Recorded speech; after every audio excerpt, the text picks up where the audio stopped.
సిటీలో ప్లాట్ కొనండి. ఫ్యూచర్ లో మీరు కోటీశ్వర్లుగా మారే అవకాశం కోసం వెంటనే మాకు కాల్ చేయండి. నమస్కారం. కార్తీక పురాణం 13వ రోజు పారాయణలోకి వచ్చాం. అయితే ఈ రోజున కార్తీక సోమవారం, ఇది 2వ సోమవారం అండి. కార్తీక సోమవారం నాడు విశేషంగా దేవాలయ దర్శనం, పగలు ఉపవాసము, సాయంకాల భోజనము, నక్షత్ర దర్శనం అయిన తర్వాత చేయొచ్చు. ఇది విశేషమైంది. ఇక దేవాలయంలో దీపారాధన చేసుకోవచ్చు.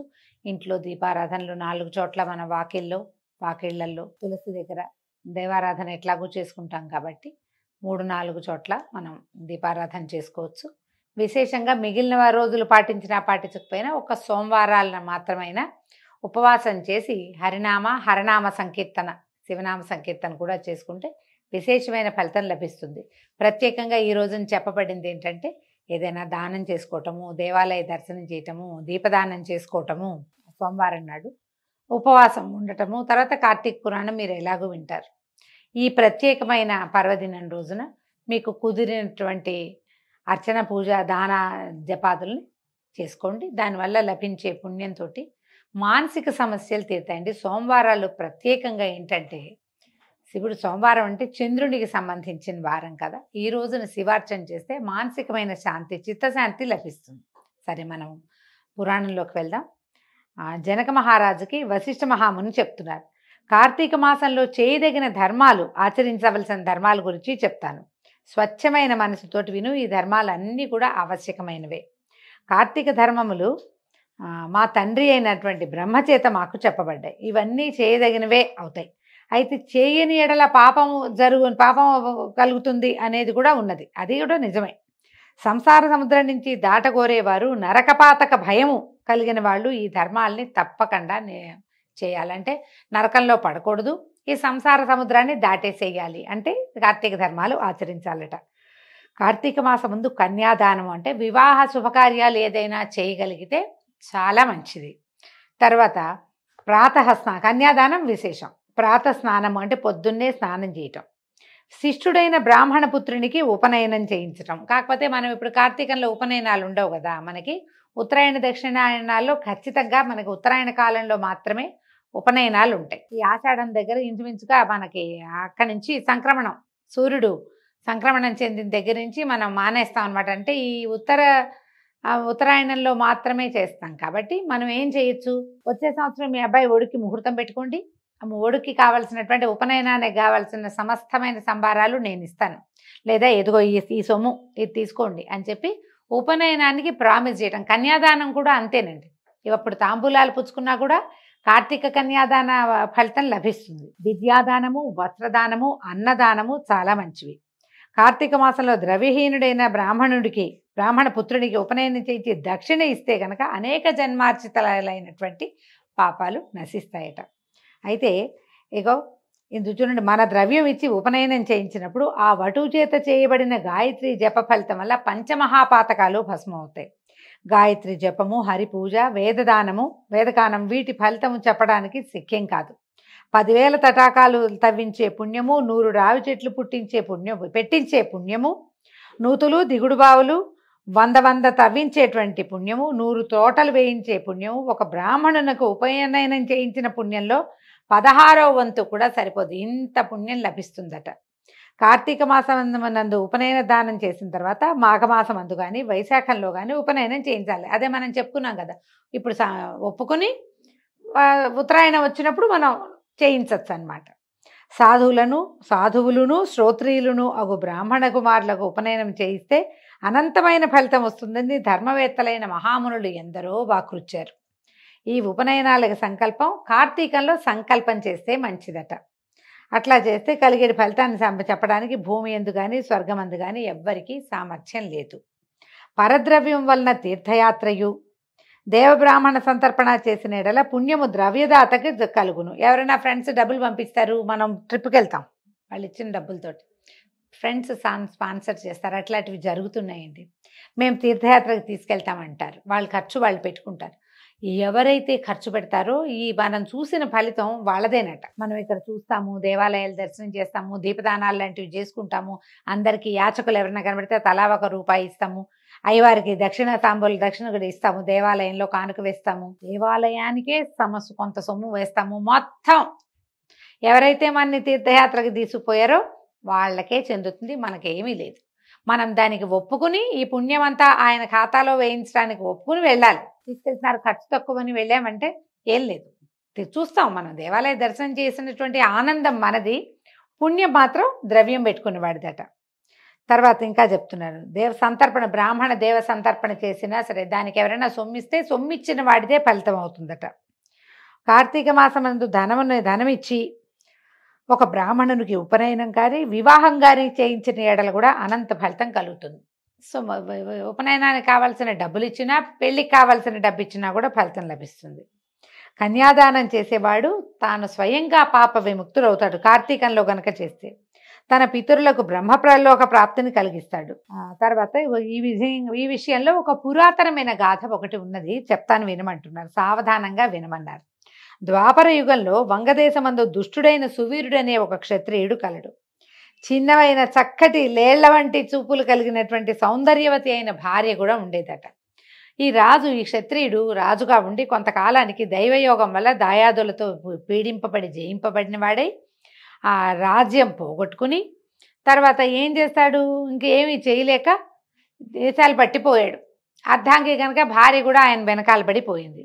వీళ్ళు ఏం చేశారు, మామూలు ఊళ్ళల్లో అయితే చాలా కష్టం కాబట్టి ఒక అరణ్యానికి పోయి అక్కడ ఎట్టగొట్ట అయ్యో ఏమీ ధనం లేదు, రాసమర్యాదలు లేవు, దాసదాసి జనం లేరు, ఇల్లు లేదు, వాకిలు లేదని బాధపడుతూనే ఎట్లాగొట్లా అక్కడ జీవితాన్ని గడిపేవాడు. భార్యాభర్త ఇద్దరు కలిసి ఉన్నారు. వీళ్ళిద్దరూ కందమూలాదులు అవి తినేవాళ్ళు, ఏదో దొరికినవి సంపాదించుకుని తిని ఓ చిన్న గూడు లాంటిది ఏర్పరచుకుని అడవిలో పర్ణశాల లాంటిది అటకే కాలక్షేపం చేసి డబ్బు పోయిందే, అంతా లేదు, ఏమీ లేదే, సౌఖ్యం లేదని బాధపడుతూనే జీవించేవారు. తర్వాత కాలక్రమాన ఆమె భార్య గర్భవతి అయిందట. ఆ గర్భవతి అయిన తర్వాత ఆమెకి సౌందర్యవతి అయినటువంటి ఒక చక్కని కన్య కలిగిందట. రాజు ఈ అరణ్య నివాసము, వన్యాహారము, సంతాన సంభవము, సంతాన పోషణకి సరిపడా ద్రవ్యం లేకపోవటము అవన్నీ తలుచుకుని బాధపడుతూనే ఈ పిల్లని పెంచుకున్నాడు. ఆయన పుణ్యవశం చేత కన్య పెరిగిన కొందికి మహాసౌందర్య రాశిగా చక్కగా ఉండేదట. ఎవరైనా చూస్తే వాళ్ళ కంటికి ఆ నేత్రానందకారిగా ఉండేది అమ్మాయి. అయితే 8 సంవత్సరాల వయసు వచ్చాక ఆయన ఆ ప్రాంతానికి వచ్చినటువంటి ఒక మునికుమారుడు ఈయన చూసి, సువీర నీ కూతురిని నాకు ఇచ్చి వివాహం చేయమన్నాడు. అయితే రాజు ఏమన్నాడు, తప్పకుండానండి, మేమైనా మా అమ్మాయికి పెళ్లి చేయవలసిందే.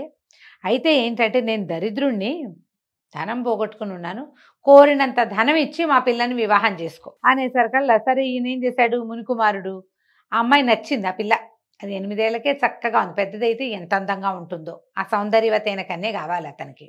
బాగా ఆలోచించి సరే నేను తపస్సు చేసి సంపాదించి బహుద్రవ్యాన్ని నీకు ఇస్తాను, దాంతో నువ్వు హాయిగా ఉందుగానని చెప్పి సరే ఒప్పుకున్నాడు. ఒప్పుకున్న తర్వాత ఏమైంది, ఈ మునికుమారుడు నర్మదా నదీ తీరంలోనే బోళ్ళంతా తపస్సు చేసి బ్రహ్మదేవుడినో ఇంకో దైవాన్ని ఎవరినో ప్రత్యక్షం చేసుకుని ద్రవ్యాన్ని సంపాదించి ఆ ద్రవ్యం అంతా ఈ రాజుకి ఇచ్చాడు. ఇంద్రుని అంత తపస్సు చేసిన వ్యామోహం పోలా కన్య మీద ఆ మునికుమారుడికి. ఆ ధనమంతా గ్రహించి రాజు తన కూతుర్ని ఇచ్చి ఇంట్లోనే చెప్పబడిన ప్రకారం ఇంట్లో చేస్తే వివాహం ఎట్లా చేయాలంటారో ఆ రకంగా ఆ అడవిలోనే చక్కగా పెళ్లి చేసేసాడు. ఈ కన్య వివాహం కాగానే భర్తతోటి వెళ్ళిపోయింది. ఈయన ఏం చేశాడు, ఈ రాజుగారు ఈ కూతుర్ని అమ్మేసిన డబ్బు, కన్యాశుల్కాన్ని ఏమంటారండి, అమ్మాయిని అమ్మేయటమే కదా, మరి ఇప్పుడు కట్నాన్ని ఏమనాలి అంటే ఇది కూడా అంతే, అబ్బాయిని అమ్మేసిన డబ్బు. విచిత్రంగా ఏంటంటే ఏదైనా మనం అమ్మేసామంటే అది వాళ్ళు పట్టుకుపోతారు. ఇక్కడ మన సిస్టమ్ ఏంటంటే మన వ్యవహారం ఎట్లా ఉంటుందంటే మనం అబ్బాయిని అమ్మేస్తాం, కానీ అబ్బాయి ఆ డబ్బు అన్నీ మన దగ్గరే ఉంటాయి. దాంతోపాటు బోనస్గా ఇంకొక ఆడపిల్ల కూడా చేరుతుంది, వీళ్ళింటో పని చేయడానికి, వీళ్ళ అబ్బాయితో కాపురం చేయడానికి, వీళ్ళింటో సంతానాన్ని వృద్ధి పొందించడానికి, వంశాభివృద్ధి కోసం పిల్లని తెచ్చుకుంటారు. కానీ అబ్బాయిని అమ్మినట్టే. అబ్బాయి అమ్మి డబ్బులు తీసుకున్న అమ్మా నాన్నలందరికీ ఈ రౌరవాద నరకాలు వస్తాయండి. ఇప్పటిదాకా కట్నం పుచ్చుకున్న వాళ్ళందరికీ నరకం తథ్యం. పురాణం అయితే అదే చెప్తోంది. తర్వాత ఏమైంది, కన్యేమో వెళ్ళిపోయింది. రాజుగారు తను భార్య ఆ డబ్బులు పెట్టుకుని పక్కనుండ పల్లెళ్ళకి వెళ్ళి చక్కగా కావాల్సిన పదార్థాలని కొనుక్కు తెచ్చుకుని సహాయానికి ఒక మనిషిని కూడా, డబ్బులు ఉన్నాయిగా మనిషిని పెట్టుకుని హాయిగా ఉన్నారు. కొంతకాలానికి ఈ కులాసా అయిన జీవితం వల్ల ఆయనకి భార్యతోటి ఇంకొక సంతానం కలిగింది, ఇంకో చక్కటి పుత్రిక. అయితే ఏమనుకున్నారు, ఈసారి ఇప్పుడు సమయం దాటింది కదా, ఆ పిల్ల పుట్టిన 10 ఏళ్ళకి ఈ పిల్ల పుట్టింది, కాలం మారింది, ఇప్పుడు ఇంకా ద్రవ్యం వస్తుందని వీళ్ళు సంతోషించారు. చక్కగా నా జన్మంతా నడిచిపోతుంది ఆ డబ్బుతోటి అని అనుకునేవాళ్ళు. అయితే ఏమైంది, రాజుగారి పూర్వపుణ్యం చేత ఒక యతీశ్వరుడు స్నానార్థం నర్మదా నదికి వచ్చి ఈ పర్ణశాల ముందున్న రాజుని, భార్యని, ఆ పిల్లని చూశాడు. కౌండిన్య గోత్రుడైన యతీశ్వరుడు దయగా అడిగాడట, ఎవరో నువ్వు ఇక్కడ ఉన్నావు, చూస్తే క్షత్రియుడి ముఖ కవళికలు కనపడుతున్నాయి, అమ్మాయి మంచి సౌందర్య రాశిగా ఉంది అని అడిగాడు. అడిగేసరికల్లా ఈయన ఏం చెప్పాడు, నేను వంగదేశాన్ని పరిపాలించే రాజునండి, నా పేరు సువీరుడు, నా దాయాదులు రాజకాంక్షతో నన్ను రాజ్యం నుంచి వెడలు నడిచారు, నేను ఈ వనంలో ఉన్నాను అని చెప్పాడు. దారిద్ర్యంతో సమానమైన దుఃఖం, పుత్రమృతితో సమానమైన శోకము, భార్యా వియోగమతోటి సమానమైన వియోగ దుఃఖము లేవు, ఆ దుఃఖంతో శాఖమూలాదుల్ని భుజిస్తూ ఈ వనమందు నివాసం చేస్తున్నానండి అని చెప్పాడు. చెప్పాక ఇగో కుమార్తె కలిగింది, పిల్లకి యవనం వచ్చాక, అంటే ఇంకా చిన్నపిల్ల, మరి బహుద్రవ్య లాభంతో అమ్మాయిని ఎవరికైనా మునికుమారుడికి అప్పచెప్పి ఆ ద్రవ్యంతో జీవిస్తాను. ముందు కూడా ఒక అమ్మాయి కలిగింది, ఆ అమ్మాయిని అట్లాగే నేను ఒక కన్యాదానం చేశాను, ఆ దానంకి సొమ్ము పుచ్చుకుని పిల్లకి పెళ్లి చేశాను, ఆ డబ్బుతోటి బతుకుతున్నాను, ఇదిగో ఇప్పుడు ఈ పిల్ల కూడా పెద్దదైతే రేపొద్దున చేస్తాను, ఇంకేం చెప్పాలండి మీకు అన్నాడు. అనగానే రాజుగారు ఆశ్చర్యపోయాడు, ఈ మునిగారు, ఎంత పని చేశావు, 3 వలె పాతకాలు సంపాదించుకున్నావేమిటో నువ్వు, కన్యాద్రవ్యంతో జీవించేవాడు యమలోకంలో అసిపత్ర వనం అనే నరకంలో నివసిస్తాట. అసిపత్ర వనం అట, ఎక్కడైనా చెప్పారేమో చూద్దాం. ఈ అసిపత్ర వనం అంటేనండి ముళ్ళున్నటువంటి చెట్ల మధ్యలో జీవిస్తారనమాట. అడుగేస్తే దాంట్లో ముల్లే పడుతుంటుంది, తర్వాత ఏంటి ఈ రంపాలున్న కత్తులతోటి కోస్తారట, చాలా ఉన్నాయి శిక్షలు అని చెప్పాడు. పైగా కన్యాద్రవ్యం చేత నువ్వేం చేస్తున్నావు, ఋషిని నేను వచ్చాను, నా కాళ్ళగడ కూడా నీళ్ళిచ్చి తినడానికి ఏదో పెడతావు, నీ ద్రవ్యం నువ్వు చేసిన పాపం నేను పంచుకున్నట్టు, మీ నాన్నకి తాతకి నువ్వులు తీసుకొచ్చి వదిలిపెడతావు ఆ డబ్బులతోటే, వాళ్ళకి పోయింది అది. అక్కడి నుంచి దేవతలకి తృప్తి కోసం ఏదో చేస్తావు యజ్ఞం, అది కూడా దేవతల పాలవుతుంది. ఈ పాపం చెప్పి తిలా పాపం తలాపేడికడని నువ్వు చేసిన పాపం మా అందరికీ పంచిపెడుతున్నావు, ఇది చాలా తప్పు, నీకు వాళ్ళకి ఇలా చేస్తే గనక ఏ జన్మలోనూ కుమారులు కలగకుండా ఉంటారని శపించబడతావు, తర్వాత రేపొద్దున రౌరవ నరకంలోకి వెళ్తావు, అసిపత్రవనం ఎలాగూ తప్పదు నీకు, రౌరవ నరకంలోకి కూడా వెళ్తావు, సమస్తమైన పాపాలకి ప్రాయశ్చిత్తం ఉంది కానీ కన్యా విక్రయానికి ఈ పాపానికి అసలు ప్రాయశ్చిత్తమే లేదో, కాబట్టి ఓ పని చెయ్యి, నువ్వేం చేస్తావంటే ఈసారి అమ్మాయిని కన్యాదానం చెయ్యి. ఇంతకుముందు నువ్వు కన్యాశుల్కం తీసుకున్నావు, నువ్వు చేసింది కన్యాదానం కాదు, దానం అంటే ఏమీ వెనక్కి ఆశించకుండా ఇచ్చేసేది దానం. నువ్వు ఏదైనా తీసుకుంటే ఏమైంది, బిజినెస్ వ్యాపారం అయింది, కన్యాశుల్కం అంటారు దాన్ని. అయితే ఈసారి ఈ పుత్రికకైనా ఏదైనా ఒక కార్తీక మాసంలో పిల్లకి వివాహం చేయి, కన్యాదానమే చెయ్యి, శుల్కం తీసుకోవద్దు. ఇట్లా గనక కార్తీక మాసంలో విద్యా తేజశీలయుక్తుడైన వరునికి కన్యాదానం చేసినవాడు గంగాది సమస్త తీర్థాలయందు స్నానదానాలు చేసేవాడే వాడు పొందేటువంటి ఫలితాన్ని, యథోక్త దక్షిణాయుతంగా అశ్వమేధాది యాగాలు చేసిన వాడు పొందే ఫలితాన్ని కూడా పొందుతాడు. ఇలా యతి చెప్పేసరికి రాజు సకల ధర్మవేత్త అయిన యతితో ఏమన్నాడు, ఇదేంటండి ఇట్లా చెప్తారు, పుత్రధారాదులు, గృహక్షేత్రాదులు, వాసాలంకారాదులు ఉన్నందుకు దేహమును సుఖపెట్టి భోగించాలి, కానీ ధర్మం అంటే ఏమిటి, పుణ్యలోకం అంటే ఏమిటి, దానం ఏమిటి, ఫలితం ఏమిటి, ఎలాగోలాగా ఎట్లాగొట్లా ధనం సంపాదించి హాయిగా ఉండటం ముఖ్యం, దేహయాత్ర సుఖంగా జరగాలి.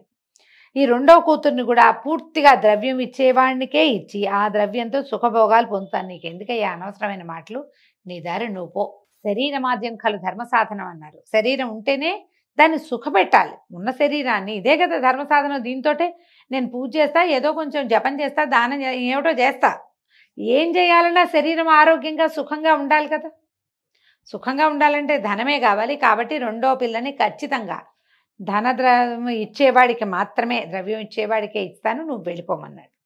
ఈ మాట విన్నటువంటి యతి స్నానం కోసం నర్మదా నదికి వెళ్ళాడు. కొంతకాలానికి ఆ అరణ్యంలో సువీరుడు మృతి చెందాడట, ఎప్పటికో జరిగింది. యమదూతలు పాశాలతో సహా వచ్చి రాజును కట్టి యమలోకానికి తీసుకుపోయారు. అచ్చట యముడు వాడిని చూసి కండెర చేసి అనేక నరకములందు యాతల్ని పొందించి రాజు యొక్క రాజపితరులను కూడా వాళ్ళ ముత్తాత గారి తాత మొత్తం గుంపందని తీసుకుపోయి అసిపత్రవనంలో పడేయించాడు. పడేసేసారు కదా. ఇదేంటి చూడండి, అసిపత్రం అంటే కత్తులే ఆకులుగా కలిగిన వృక్షములతో కూడిన చిక్కని వనం, కదిలితే గుచ్చుకుంటుంది. దానికి ఉండే ప్రతి కొమ్మ ప్రతి రెమ్మ కత్తే, ఆపదును కోసేస్తూ ఉంటుంది శరీరాన్ని. కదలకుండా ఎక్కడ ఉంటారు? ఇక్కడి నుంచి అక్కడికి వెళ్ళాలంటే కదిలి వెళ్ళాలి కాదు, వెళ్ళేసరికి తగిలేస్తుంది అనమాట. అక్కడి నుంచి ఏమైంది, సువీరుని వంశంలో శృతకీర్తి అనేవాడు ఒకడు సమస్త ధర్మాలు చేసి 100 యజ్ఞాలు చేసి ధర్మానిగా చాలా ధర్మంగా రాజ్యపాలన చేసి స్వర్గానికి పోయి ఇంద్రాదులతోటి సేవించబడుతూ ఉండేవాడట. కానీ ఈ శృతకీర్తి అనే మహానుభావుడు ఆయన పాపం చాలా చేశాడు. వాళ్ళ వంశంలో ఎవడైనా దౌర్భాగ్యుడు పుట్టాడంటే పైనున్న వాళ్ళని కూడా లాక్కొచ్చి నరకంలో బారేస్తారు. అదే సిస్టమ్ అట్లాగే నడుస్తుందండి. మనది మనతోటే పోదు, ముందు తరాల్ని తర్వాత తరాల్ని కూడా బాధిస్తుంది. ఈ సువీరుడి పాతక విశేషం వల్ల ఆయన స్వర్గం నుంచి నరకంలో పడి యమయాతల్ని పొందుతూ ఇలా అన్నాడు. ఒకనాడు అడిగాడట, ఇదేమన్యాయం, పుణ్యం చేసిన నన్ను యమలోకంలో ఉన్నారని అడిగి కనుక్కుని ధైర్యం వహించి యమధర్మరాజుతోటి ఇట్లా అన్నట్ట, అయ్యా నువ్వు సమస్తము తెలిసిన వాడివి యమధర్మరాజా, నా మనవి విను, ఎంత మాత్రము పాపం చేయని నాకు ఈ నరకం ఎందుకు వచ్చింది? మహారుషీశ్వరులు చెప్పినటువంటి అన్ని ధర్మాలు పాటించానే, అవన్నీ వృధా అయిపోయినాయి కదా, స్వర్గంలో కూర్చుని ఉన్నా ఎంతకాలంగానో, నన్ను ఎందుకు నరకంలో పడేశారు అని అడిగేసరికల్లా ఆ శృతకీర్తికి యముడు చెప్పేట, నువ్వన్న మాట నిజం, కానీ మీ వంశస్థుడైన సువీరుడనేవాడు దురాచారుడై కన్యాద్రవ్యంతో జీవించాడు. ఆ పాపం చేత వాడి పితరులైన మీరందరూ కూడా స్వర్గస్థులైనప్పటికీ నరకంలో ఉన్నారు. తర్వాత భూమి యందు దుష్టయోనులందు నానా రకాల జన్మలు ఎత్తుతారు మీరు. శృతకీర్తి విను, ఆ సువీరుడికి రెండో కుమార్తె ఉంది, ఇంకో పిల్ల ఉంది. నర్మదా నదీ తీరంలో పర్ణశాలలో తల్లి వద్ద ఉంది. ఆమెకి ఇంకా వివాహం కాలేదు. కాబట్టి నువ్వు నా ప్రసాదం వల్ల, అంటే నేను నీకు వరం ఇస్తున్నా, ఈ దేహంతో అక్కడికి వెళ్ళి అక్కడ ఉన్నటువంటి మునులతో ఈ మాట చెప్పి కార్తీక మాసంలో ఆ కన్యకి యోగ్యుడైన వరుని ప్రతిపాదించి అతనికి కన్యాదానం చేయించి సూక్త విధానంగా కన్యాదాన విధానంగా వివాహం చేయించు. కార్తీక మాసమందు సర్వాలంకార యుక్త అయినటువంటి కన్యను యోగ్యుడైన వరుణకి ఇచ్చినవాడు లోకాధిపతి అవుతాడు. అట్లా కన్యాదానం చేయడానికి సంతానం లేనివాడు ఒక బ్రాహ్మణుడికి ధనం ఇచ్చిన ఎడలైనా కూడా ధనదాత లోకాధిపతి అవుతాడు. కన్యలు లేనివాడు 2 ఆవులనిచ్చి కన్యను తీసుకుని వరుణకిచ్చి వివాహం చేసిన కన్యాదాన ఫలితం లభిస్తుంది. కాబట్టి నువ్వు శీఘ్రంగా పోయి బ్రాహ్మణుడికి కన్యామూల్యమును ఇవ్వుము, దాని చేత నీ పితరులందరూ తృప్తి పొంది నిత్యము స్వర్గవాసాన్ని పొందుతారు అనేసరికలు ఈ శృతకీర్తి యమధర్మరాజు మాటలు విని అలాగేనని యముడికి నమస్కారాలు చేసుకుని నర్మదా నదీ తీరంలో ఉన్నటువంటి ఆ మన ధర్మవీరుడి కుటుంబాన్ని కలుసుకుని అమ్మాయిని సువర్ణావసర ఆభరణ భూషితగా చేసి కార్తీక శుక్లపక్షమందు ఈశ్వర ప్రీతిగా విద్యుక్తముగా కన్యాదానం చేశాడు.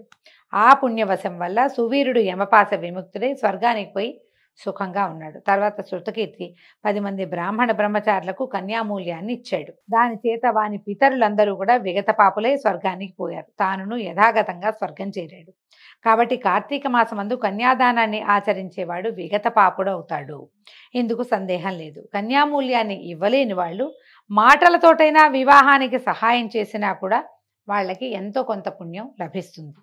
కార్తీక మాసమందు కార్తీక వ్రతము ఆచరించువాడు హరిసాయుధ్యాన్ని పొందుతాడు, ఇది నిజము, నా మాట నమ్ము. ఈ ప్రకారంగా కార్తీక వచనం వ్రతాన్ని ఆచరించని వాళ్ళు రౌరవ నరకాన్ని పొందుతారు. అంటే మాకు తెలీదు, మాకు కూడా రౌరవం వస్తుందా అంటే, చెవిని ఇల్లు కట్టుకుని చెప్తున్నాం కదండి, ఇదంతా వినేసి పురాణం విన్నాను చాలే అని మానేయకూడదు. వేటికి శక్తి ఉందో అవన్నీ ఆచరించాలి. కనీసం ఒక్కనాడైనా చేద్దామన్న ఆస్థ, ఆ నమ్మకం, ఆ ఉద్దేశం ఉండాలి. లేకపోతే కష్టం. ఒట్టి ఉద్దేశం పెట్టుకుంటే కుదరదండి. రోజు ఉద్దేశపడి ఒకరోజైనా ఆ పని చేయాలి. చేస్తే బాగుంటుంది, విశేషమైన ఫలితం లభిస్తుంది. లేకపోతే రౌరవ నరకని చెప్పారు కదా, మృగాలతోటి కుమ్మిస్తారు, అదేమిటో జరుగుతుంది అన్నమాట. ఈ విధంగా 13వ రోజు పారాయణ పూర్తయిందండి. రేపు ఉదయం మళ్ళీ 14వ రోజు కలుసుకుందాము. నమస్కారం.